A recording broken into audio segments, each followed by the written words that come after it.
Hello and welcome to No Spin. I'm Nidhi Razdan. Over 10 countries have now condemned derogatory comments made by BJP spokespersons about the Prophet, and it's moved beyond the Gulf countries. This evening, significantly, Indonesia and the Maldives have also issued strong statements, with Indonesia also summoning India's envoy. Qatar, Kuwait and Iran all summoned India's envoys on Sunday and lodged strong protests, even demanding a public apology from the Indian government. It was Saudi Arabia and Oman too who later strongly criticized the language used. India says that it respects all religions and called the offensive comments as those made by fringe elements. Even today, reports have come in of Indian products being removed from the shelves of shops in countries like Kuwait as the anger simmers over Islamophobia in India. The BJP took action yesterday by sacking Nupur Sharma and Naveen Kumar Jindal, the two spokespersons in question from the party, action that is very, very rare from the ruling BJP on any such issue. And it's not because there was already domestic outrage over Nupur Sharma's statements that were made nearly 10 days ago, but because the strategically and economically important Arab countries hit back. India's stakes in the region are high. There are more than 6.5 million Indians who live and work in the Gulf. In addition to this, Qatar is also one of the largest suppliers of gas to India. Close to 40% of India's gas supplies come from here. India also has strong trade links with countries who are in the Gulf, like the Gulf Cooperation Council or the GCC, which has its headquarters in Riyadh. The countries that make up the GCC include Saudi Arabia, Bahrain, Qatar, Oman, Kuwait and the UAE.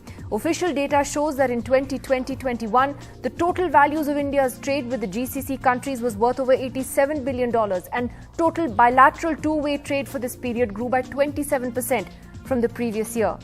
So domestic hate politics is now beginning to have serious repercussions for India's strategic interests and its diplomatic relationships. Well, as India continues to do damage control over the backlash in Gulf countries over what BJP spokesperson said about the Prophet, joining us now, Mr. Asaduddin Owaisi, Lok Sabha MP. Mr. Owaisi, how are you looking at the fact that the BJP actually acted this time against its spokespersons? Are you taking it with a pinch of salt because it's come only in reaction to an international backlash? I wouldn't even take it with a pinch of salt, because I would call it an understatement. Why did it take the Prime Minister, Sri Narendra Modi, 10 days to react on the official spokesperson of the BJP who tried to insult the most loved symbol for Muslims, that is Prophet Muhammad, peace be upon him? Why did it take it 10 days? And I have to question the intention of the Prime Minister, that if Asaduddin Owaisi has been shouting, requesting and pleading that please take action, book a case, arrest her from last 10 days, the Prime Minister has no value for Indian Muslims' demand, their pleadings, their request. But the Prime Minister immediately reacts when the Qatari government tells the Indian government, when our Vice President is on Qatari soil, that, we will not go ahead with the banquet, and then they ask for the Indian ambassador to come and they issue a démarche. That is the most unfortunate part. It took 10 days for the Prime Minister and his government to react, and then the statement given by the Indian ambassador in Qatar. I mean, it looked like that he's part of some sort of a Chinese CPP. How can the ambassador say, oh, fringe elements? Not a fringe element, it's a mainstream. He's the chief spokesperson, a national executive member of the BJP. So are you saying you don't see this as a possible political turning point, in the sense that the BJP may realize there is a limit to how much this domestic hate politics will take the party, both domestically and internationally? Are you saying that you don't see it as some sort of a turning point? We're going to be back to business soon? Exactly. We are going to be back to business soon. Come 6-7 days from now, you'll see the same people abusing, spewing out venom, poison against the Muslims. Where is the question that needs to be asked to the government is, what is your foreign policy? Is this your foreign policy that you have destroyed the foreign policy? Where is the foreign minister who day in, day out says India's internal problem? Where is the internal problem now? What is happening domestically is being reflected in the foreign policy, unfortunately. Had the government arrested the chief spokesperson, send her to prison, that would have sent a strong message to everyone, whether it's a Muslim, whether it's a Hindu or a Christian or Sikh, that okay, this government will tolerate sort of hate speeches. But no, you have tolerated it. You have just kept quiet. And my biggest fear is that, madam, you have 6 million Indians living in the Gulf. Now, if tomorrow you have those radical elements creating problems for Indians over there, 55% of remittance come from that area to India. Out of top 10 NRI destinations, 6 are from that area. What will happen? Will the Prime Minister guarantee the security of Indians who are working there? Seen a good example today. The Kingdom has increased the price of petrol from $2 to $6, and they're selling the oil and so where is it? And my biggest the reason I'm upset is that why can't the Prime Minister listen to his own citizens? Why didn't the Prime Minister rise to the occasion when we were demanding? The Prime Minister is more concerned about his image in the Muslim country, and he said this in 2020 December when he said, why should the Indian Muslims when the Muslim countries like me? This complete RSS ideology that you connect Indian Muslims to the Muslims of other countries, which we have no connection whatsoever. We are proud citizens of this country. But can I might also differ ask with you, BJP's... Mr. Owaisi, that when you look at the reactions of these countries, the countries from the Arab world, isn't there a lot of hypocrisy there as well? None of these countries speak up when, for instance, you hear about, let's say, a Muslim being lynched in India or about Muslims being targeted by China in Xinjiang. There is a very sort of selective outrage that they also have, don't they, when it comes to sort of Muslims and their issues, both in India and elsewhere.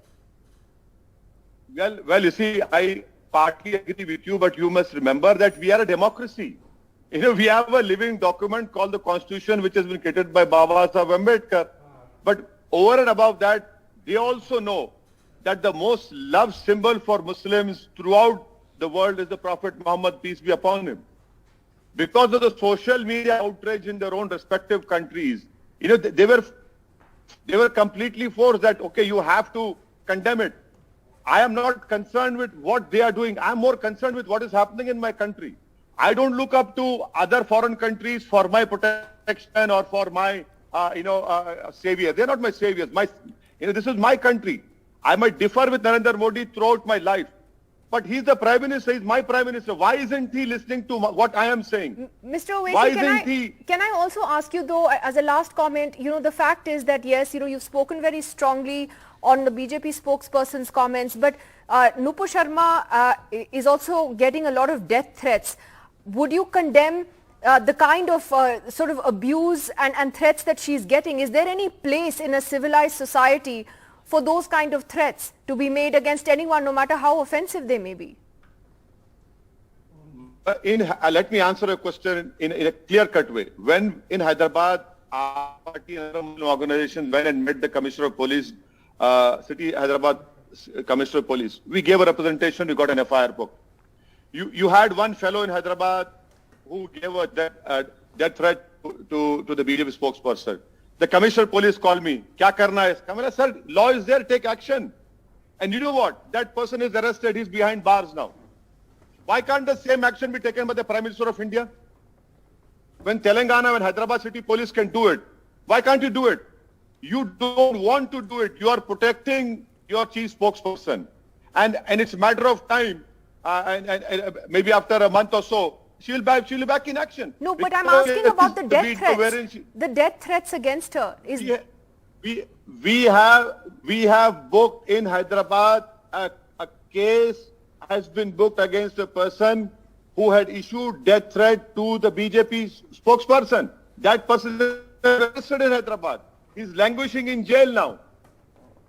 All right. So you do condemn that as well. All right, Mr. Owaisi, I know you're traveling, and thank you for taking out the time to speak to us on that big story. As India, as I said, continues to do damage control in this backlash by Gulf countries. Thank you. Well, let's go straight across to our panelists this evening. I'd like to begin with Ambassador K.C. Singh, who has served in the Gulf as a diplomat for many years. Ambassador Singh, firstly, the significance now is that this has gone beyond Gulf countries. Now you have the Maldives, you have Indonesia, and these are significant sort of statements that have come from them condemning the spokesperson's remarks. What do you make of this?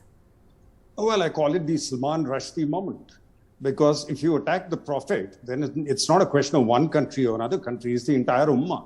It may start with Qatar, but then no country wants its flanks exposed because it's gone to the popular level.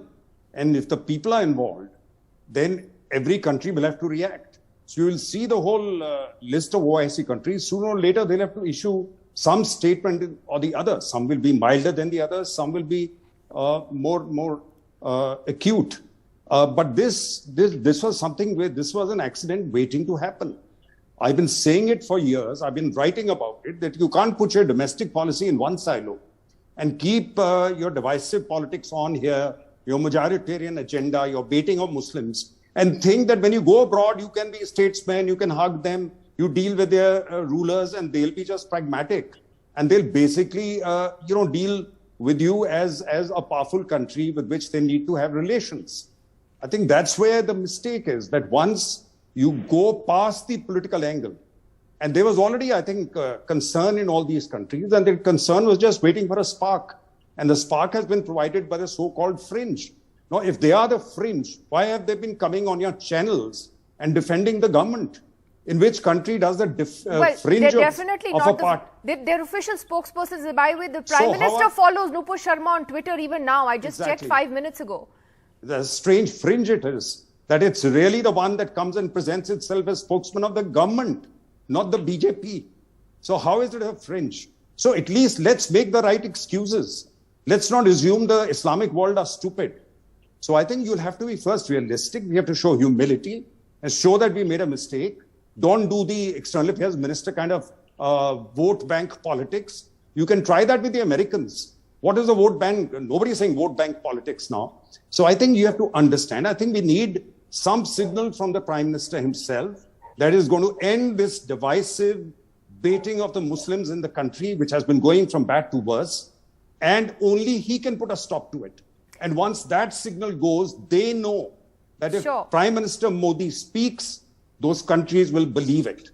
Not if you keep sending notes or ambassadors or other people, they're not going to believe. I have to say, I never thought Suhasini Haider, who is the diplomatic affairs editor of The Hindu, Suhasini, I never thought that we'd see a moment where you have Iran and Saudi Arabia on the same page, or you have a country like the UAE, which has been such a steadfast sort of supporter and friend of India now for years, for the last few years in particular, coming out and criticizing India the way that they have. Therefore, do you think that this is something that will blow over soon, or is this something India will have to contend with for some time? Well, Nidhi, this isn't the first time we have heard from Gulf countries on certain issues of concern. And in this particular case, it is a case of offensive remarks made by a ruling party spokesperson in India that has offended the religious sentiments of all these countries in the Gulf. And now we're hearing from Indonesia, we're hearing from even the Maldives. This is about this particular case. But we have in the past also seen certain countries come out and express their concerns about what they see as a democratic downslide in India, or what they see about comments that have been made in India. For that, I don't think it's the first time. What I think it's the first time we have seen is that the government has moved in this particular manner, that we have seen it talk about strong action having already been taken, although I do think it's a bit strange that it is our ambassadors who are taking the line that very strong action has been taken, and the strong action has been taken by a political party towards its members. That's not strong action as far as a government is concerned. The third, that we are actually seeing the government respond in a way which is not to simply, reject all criticism. In the past, we've seen the government say, India's internal affairs are no business of any other countries. We've seen the government reject, for example, just a week ago, the US, when it pointed out its criticism of India's the situation in India. India's response was, you're talking about vote bank politics. Even in this case, we have seen Pakistan and the OIC, the government has rejected their comments. When it came to Qatar and Kuwait, the government got their embassies to put out very specific, catered responses to those countries. When it comes to the GCC, KSA, Jordan, Iran, Indonesia, the Maldives, there are other countries, of course. We've seen the government practically behave, just ignore those comments or not respond to them. But we are seeing the government engage with the issues in a way perhaps we have not seen before. So is this going to be a turning point, Mr. Nambiar? You're somebody who supports the BJP as a political analyst. Do you believe that there is a red line that has genuinely been drawn when it comes to this kind of rhetoric of hate? Or are we going to go back to business eventually? I am of the belief that every political discourse of today should not be like for an entertainment purpose, which many channels do. And unfortunately or fortunately, some of these spokespersons get into that trap or otherwise go over enthusiastic and give comments, which they should also understand. They all need to understand they are representing a political party, and the Lakshman Rekha of that party is that its ideology and its policies which they are supposed to speak.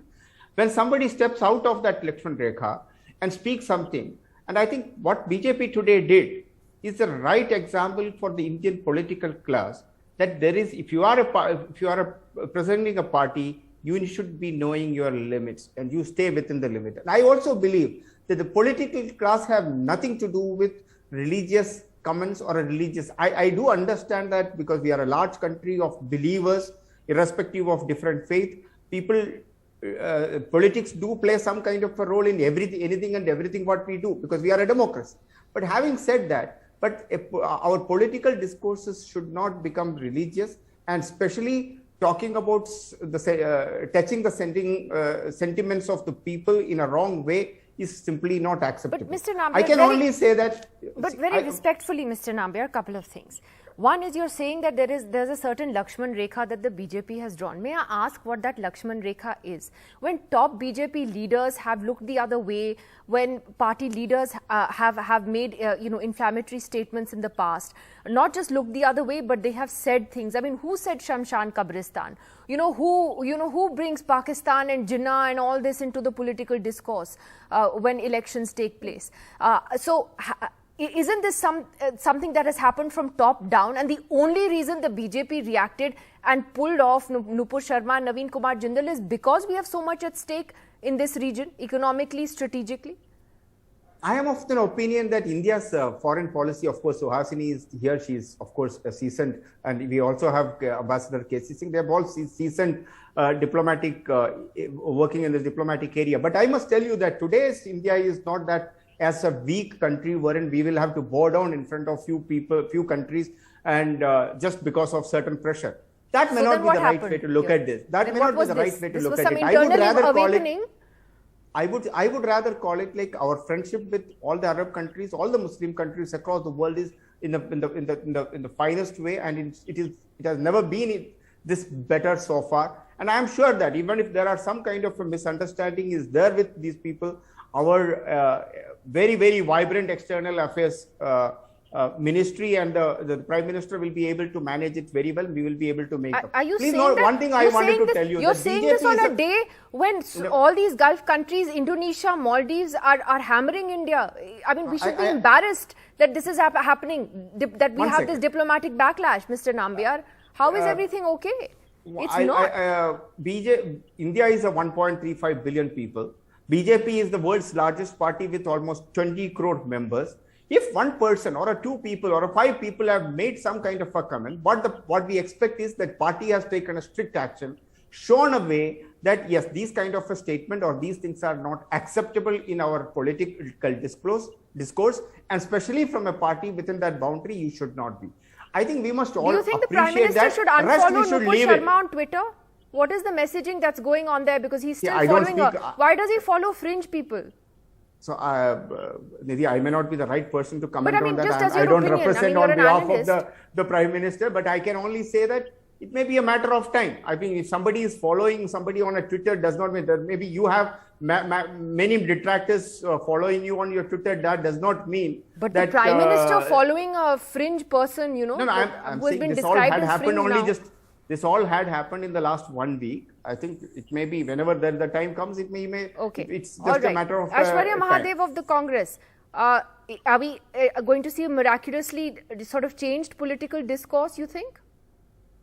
Good evening, Nidhi. I think it's convenient to call them the fringe, even though their national spokespersons have represented you nationally and also head your media cell. And it's obviously convenient collateral damage in the light of foreign nations finally condemning what has happened. Though, look at the sequence of events. Over the past 10 days, the people from the BJP who have come out in support of her statement, you know, against the Prophet was also continuing. You've seen high-profile people from the BJP themselves.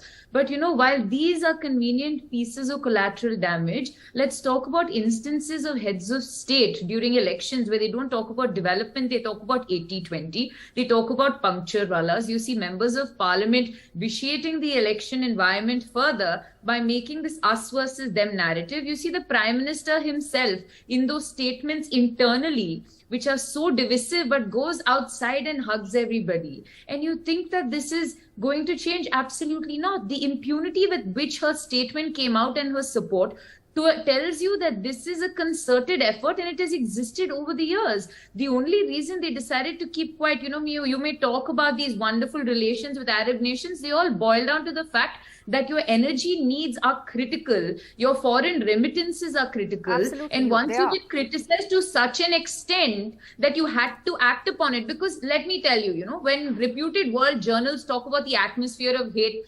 the government here obviously says, no, this is biased. When certain countries without strategic resources talk about these things and internal ideas of hate, the BJP and the government say, no, you're again biased, you're part of this agenda against us. But obviously when countries that give you more than 50% of your energy needs wake up and say, this is not done, Prime Minister Modi has to have somebody's head rolling, right? But this is not going to change. Reality today is that they do not ask for votes on anything based of development. Look at all their speeches. They survive on this us versus them narrative. They survive on having the victimhood of the majority and the largest sort of voters and they therefore, can get. And therefore things may not change actually. I mean, it's probably a matter of time. But let me ask Ambassador K.C. Singh this question, that what has happened to the MEA? I mean, you know, as Suhasini alluded earlier as well, I mean, you have these statements where they're now defending a political party, even if it is the ruling party. It's not the government's position. And, you know, to call national party spokespersons the fringe, you really think those countries will believe that? No, the foreign ministry has to do whatever they are told. Or if the foreign minister disagrees with it, he can resign. So it's essentially only two options for someone who's been lifted multiple levels up and made the external affairs minister. That was for a purpose.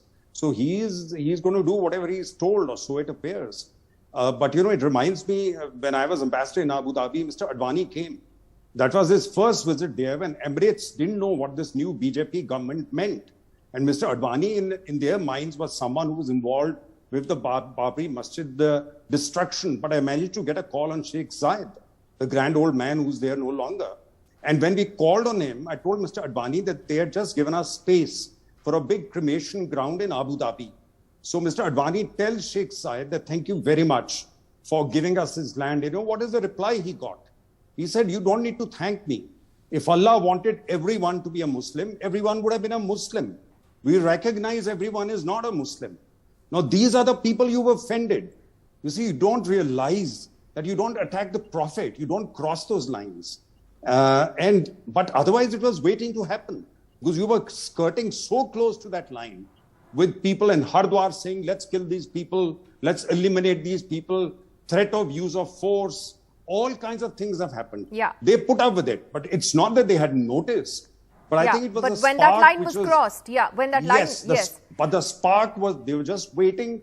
The situation was waiting for a spark to be lit, and we kept going closer and closer to it. Right. And there was no grown-ups in the ministry or in the government who pulled their guys back. Right. And now you can punish them as much as you want. but the responsibility is of the top guys. Quick last comment from you, Suhasini Haider, on this, that, you know, when it does eventually go back to politics as usual, how do you think some of these countries may react, or will they not react if you see, let's say, another sort of Hardwar type of, hate Mahapanchayat or that kind of thing? I mean, you think that they may look the other way on certain things, and or you know, is this going to spur them to perhaps push India even behind the scenes? You know, Nidhi, I think, although I actually cover only foreign policy, so I speak normally only about that, I think what we need to take away from this entire debate is a sense of real sorrow, that eventually we are only talking about an issue because it has affected all these countries. Now, there are about 12 that have expressed their concern, and others that say that, informally have conveyed things. The fact remains that it does not matter what countries outside say, but India and the Prime Minister of India and the government of India do need to listen to all Indians. The idea that for 10 days a controversy is allowed to literally snowball as people say that they are concerned, as people say that they are hurt inside India, and even till this moment, they are not spoken to, they are not spoken of. But the fact that the Qatar government calls in our ambassador, and we react to that statements, that becomes the reason why the government decides to put out a response. I think that should make us a little sad today. Yes. I also think that at the end of the day, if we take something away, it really should be that the level of discourse, thanks to you and your channel that you don't have that level of discourse, but that the level of discourse has really spun out of control. You have situations where it's almost as if people are brought on to say radical things, to say things that offend and to hurt. And I'm afraid, channels can't walk away from the responsibility. They're actually hate factories. Absolutely. I wouldn't hesitate to say that they are hate factories that are responsible largely for the mess we find ourselves in, along with those in the establishment who feel that they can continue with this with impunity. Completely out of time tonight. Thank you very much to all of you for joining us. Good night.